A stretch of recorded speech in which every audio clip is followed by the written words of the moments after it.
there. Subscribe to my channel. And also press this bell icon.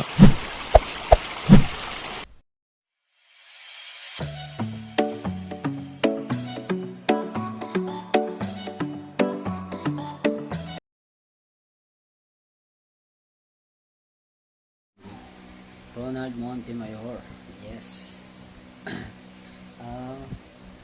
Gusto ko lang po sanang magtanong sa mga hunters natin dyan na veterano na dyan. Yes. Sila Diggs. Ganyan yung mga iba pang si Diggs Arts tsaka yung mga ibang mga hunters natin.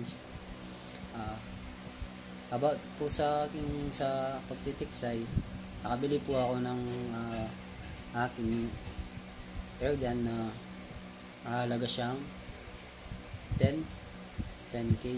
Oh my God! Wow!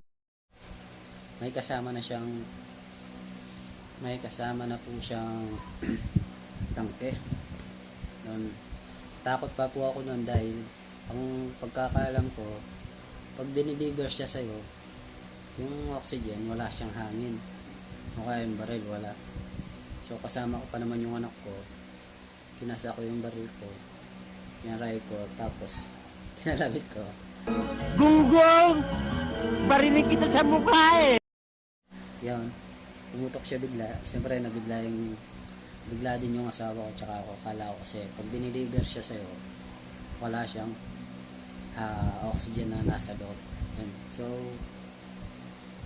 papakita ko itong airgun na nabili ko. Ito po siya from Escopeta. So maganda po yung ano niya, yung quality ng airgun na to. Tagal na rin po siya sa akin. Hindi ko lang alam bakit po siya pag minsan kahit malapit na, hindi ko pa rin tinatamaan yung isda. Tulad ng mas hindi ko tinatamaan yung dalag. Hindi ko alam kung bakit ganun. Hindi ko alam kung dahil bilog siya. Pero malaki naman yung mga binabaril namin doon. Naiinis nga kami kasi hindi namin tinatamaan yung target namin. Tapos, ay dun sa site niya, titignan mo na na yung isda, buo siyang makikita mo. Kahit kapain mo, hindi pa rin siya tatamaan. Hindi ko pa rin siya tatamaan.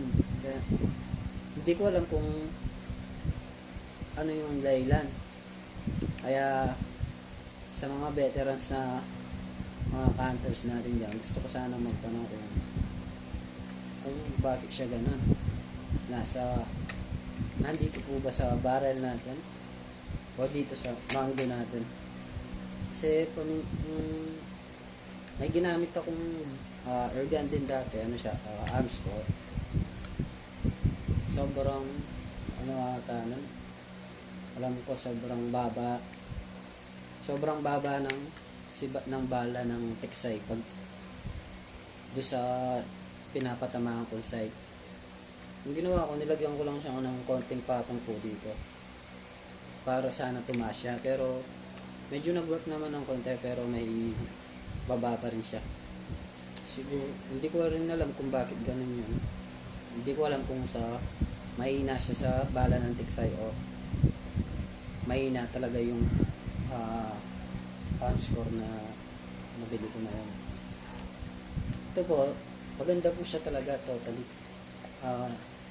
Airgun, shotgun po siya yung style niya. Malakas po siya.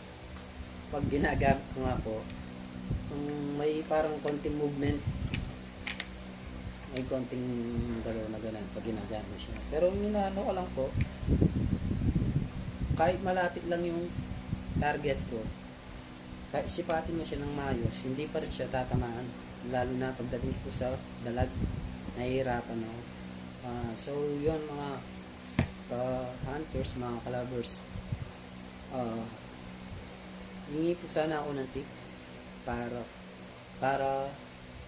sa madali ang target na patamaan ko sa isang putok lang na hindi ka magsisisi.